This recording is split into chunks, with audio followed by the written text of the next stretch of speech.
the title poem from the new collection I'm working on called Everything is Pretty Much the Same Except I'm Happy Now.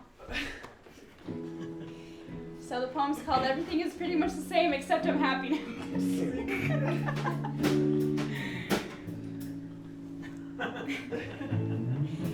There are these minor differences, the aftertaste of coffee, the prickles on my skin when the dark gets cold. I can only put my finger on from time to time. I wake up just a little earlier, still often cocooned in the pleasures of forgotten despair, in a smooshed pillow. Then the despair remembered, a memory muted by the smell of clean linens and candles and ink on my hands again. Time moves just a little slower. The busy doesn't nag at my heels like it once did. I take a few deep breaths. There is always a few more moments to nuzzle the cat. I send out apology texts just a bit less. The snarling snares I thought were once inescapable, the ones that kept me inside the time-stop nethers of my bed, turned out to just be the bobbing stems of the plants I had been forgetting to water. I don't stare at my phone, answer it just a little bit more, see names and don't imagine bad news or impending disappointments. I call my dad with no lump in my throat. He doesn't ask anymore how the medication is working. He just tells me he likes to hear me laugh. Less serious conversations and more just saying hi. Strangely, I find I have so much less to say. I think that's okay. I listen just a little bit better. I hear my body when she aches and whispers want of slow, quiet, easy. I am a little bit better at swimming in the moment of right now. I have learned the little therapies available all around me.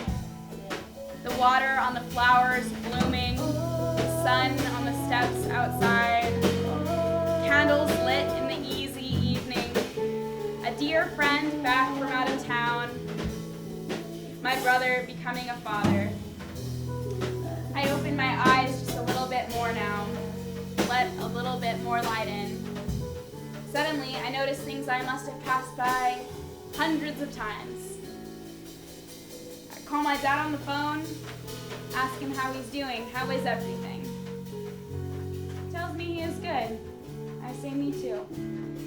I inhale someone else's memory or a dream of crying that never ended, a girl running away from school, some girl crying in her car, wiping off mascara at work. Maybe these are scenes from a movie. This girl who is scared of everything, always shaking, waiting for it all to end, small and smaller, trying to drink herself away. In a quick flash, the memories split away, or these memories of memories, or these scenes from a movie. In the light tabled beneath me, under my eternally coffeed breath. Sometimes I get confused. I wake up and I think I am her. This girl from a movie or a memory of a memory. I find myself astounded by the clean clothes on my back, the roof over my head, the cat on my stomach, the food I can finally eat. I look around, astounded that the piles of junk have vanished, replaced with a semblance of order. With flowers, with letters, with things I was never able to say before. With boxes of love I was too scared to open. Things are happening. Things are happening. Is this a kind of magic? A friend of mine looks at me and says, the light has come back behind your eyes. You have so much to give. He reminds me of that girl who couldn't stop crying. I'm shocked that she sounds so familiar. Maybe I knew her. Suddenly there are goals and they are being achieved. Suddenly things feel possible again.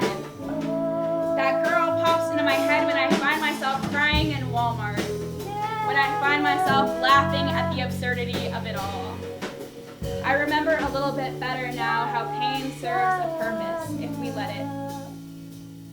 in the small windows when I am not comfortably anesthetized to despair that I have not been able to think myself out of. My heart seems to split open and swallow myself up again. It can be so scary to feel. But I listened to it this time, asked the ghosts what they needed. I forgot what missing someone felt like. Forgot the good pain of want that pushes you back into the hearths that you came from. I call my dad, tell him that I missed him so much. He answers his phone at work, tells me he misses me too. Tells me he has to go because I'm gonna make him cry at work. I've never laughed so hard from crying before. I can't quite put my finger on what's changed. I'm still in school, still have arguments and uncertainties and transitions. I guess things just don't feel as big as they used to. I don't know. Sometimes I think maybe I was just getting tired and heavy from holding in all that love for so long. Anyways, everything is pretty much the same except I'm happy now.